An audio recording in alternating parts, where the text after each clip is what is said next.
Today's lesson is about solving multi-step equations. We're going to start by going to the next blank page in our journals and writing the date.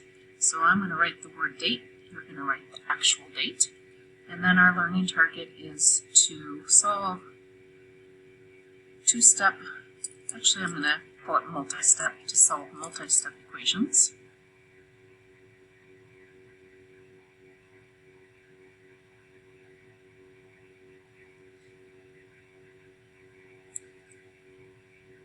Our first example is going to be a word problem, and it's about the height of a tree. The height of a tree is measured in feet. After X years,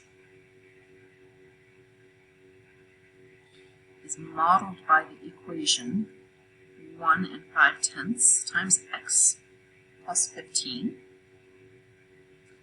I want to know after how many years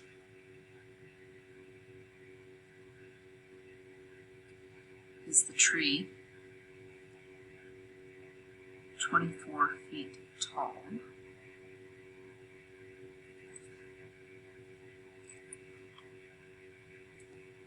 I'm going to have a pause here to make sure that you are caught up with writing the date, the learning target, and the first example.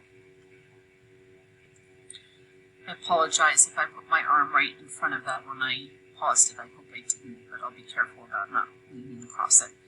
You'll notice I'm going to record times over in these margins. Those are the places where I'm going to put an interaction on. I pause it. So for this equation, I'm going to start by writing the equation.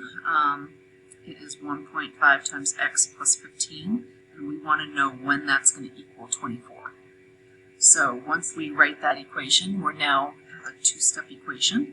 The first question I always need to ask myself is, my goal is to isolate x, to get it all by itself. So I need to undo a multiplication operation, and I need to undo an addition operation.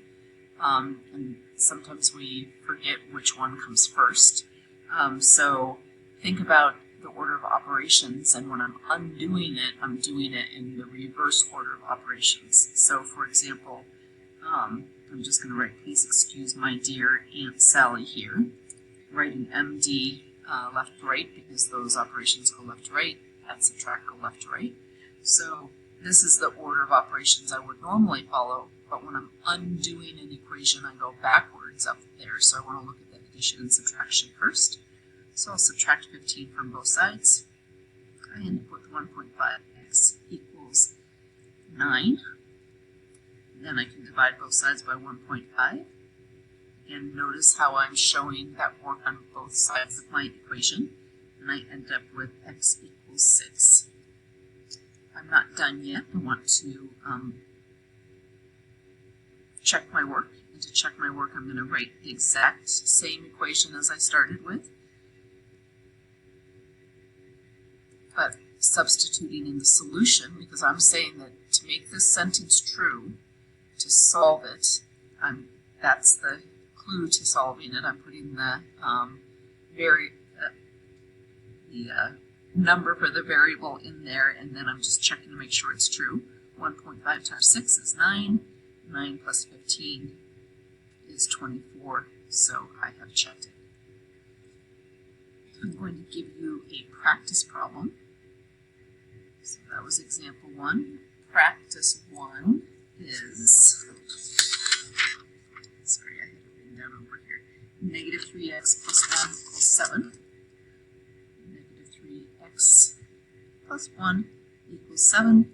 When you are done with that problem, go ahead and enter your answer into the play posit.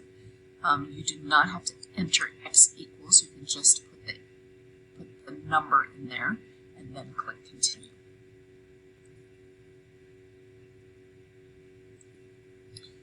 Our next example includes a need to combine like terms. So before I start to solve it as a two-step equation, I want to look to see if there's any terms I can combine. So 8x minus 6x is 2x, so I'm going to go ahead and combine those. I know I can combine them because they both have the same variable, and the variable is to the same power, which in this case is 1. There's an invisible 1 up here. So as long as it's the same variable to the same power, I can combine them. So I've got 2x minus 25 equals negative 35. Now I've got a straightforward two-step equation. I'm going to add 25 to both sides. I've got 2x equals negative 10, divide by 2, and x equals negative 5. I'm not done yet. I still need to check, and I'm going to go back to the very beginning of my work to use that equation to check. You don't want to go back to the second step because if you made a mistake going from here to here and you check starting here, you're not going to find your mistake. So always go back to the first equation. That becomes super important as we get into much more complicated solving equations this year. So I'm going to substitute in my solution in place of x, and then simplify using the order of operations. This is negative 40. Negative 6 times negative 5 is positive 30.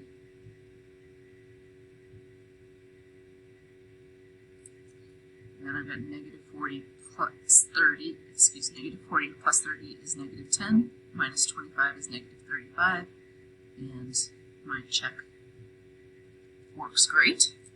So I'm going to give you a practice problem to do here as well.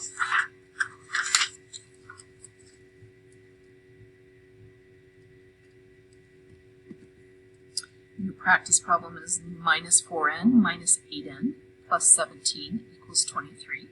So again, my first step is going to be to combine like terms, and then I'm going to solve it as a two-step equation. You will have a very simple fraction as an answer for this problem, and you'll use your fraction in your check. So don't be surprised when you see the fraction. I'm going to have you enter your answer into the box. Again, you don't need n equals, just the number, and then click continue when you're ready for the answer. Your answer should be negative 1/2. Your work should look something like this.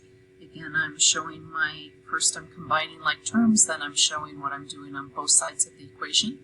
My guess is you had no trouble getting to n equals negative 1/2. Remember, the check should look exactly the same as what you began with the negative 1/2 substituted in for the variable. And then it's just a matter of working with those fractions to get to your equation being 23 equals 23. If you made any mistakes on this practice problem, go ahead and pause the video and correct your notes. I would suggest that you cross off what you did incorrectly and then write it correctly. Again, kind of good for your processing and your mind to be crossing it off and then fixing it. All right, example number 3 is going to be our last example for today.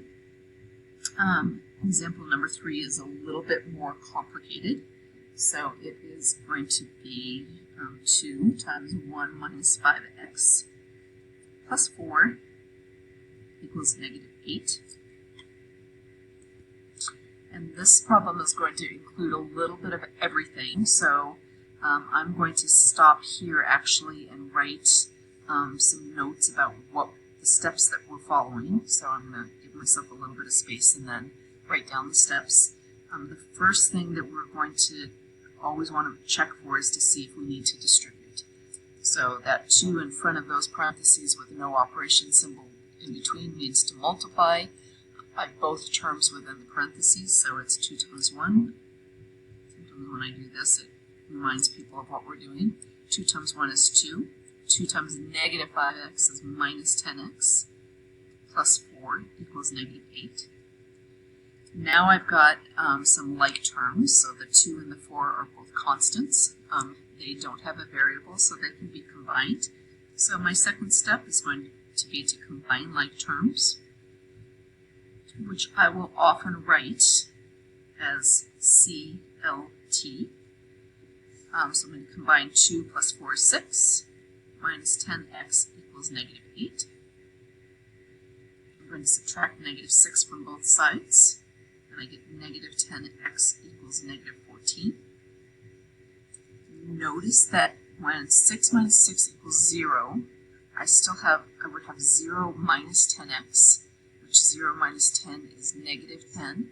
So this minus sign doesn't go away. It makes this 10 negative. So if it doesn't have something, if it doesn't become an operation symbol, it's kind of like it jumps onto that number. It doesn't just disappear. So be careful of disappearing negative signs.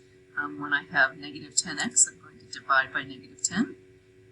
And then I have a negative divided by a negative is a positive. 14 divided by 10 is going to be 1.4. I'm going to circle my answer so that it's easy to find.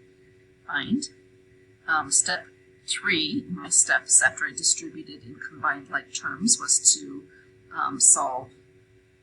At this point, it's going to be a two-step equation. And I'm not done yet. My fourth step is that I'm going to check. So again, I'm going to go back to the very beginning.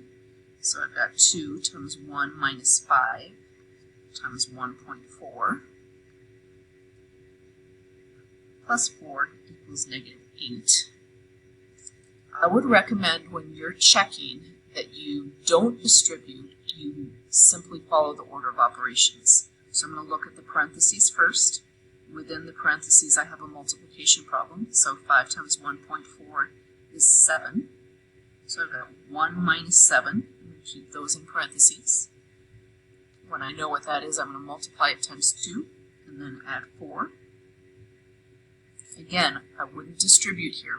If you made a mistake with distributing when you were solving, it's likely that you will repeat it here if you distribute again.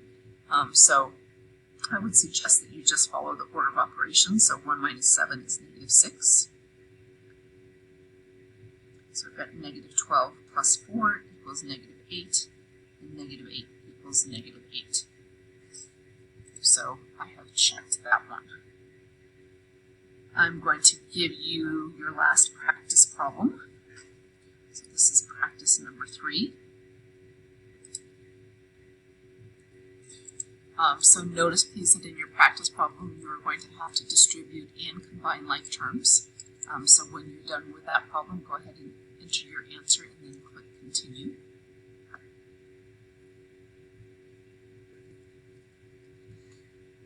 So first step is that I distributed, then I combined those like terms, negative 21x plus 12x. Remember that this negative goes with the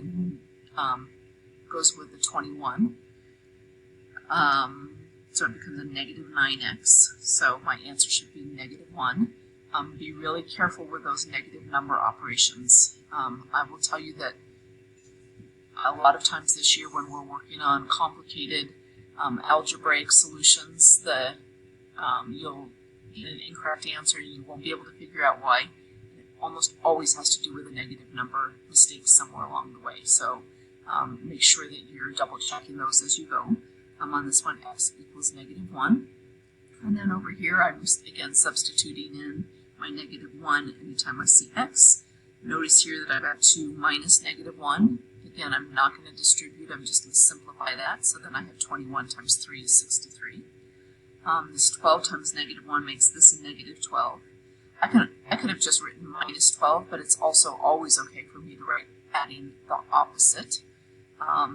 So 63 adding a negative 12 is 51, and that checks. So that is our last practice problem for today. I'm going to ask you, I'm going to have it pause and ask you if you have any questions that you want me to go over when we get together again tomorrow, and then you have a Go formative. I'm actually changing the Go formative, I think, from what I had posted yesterday, because I don't think it gave you enough practice on the distributing.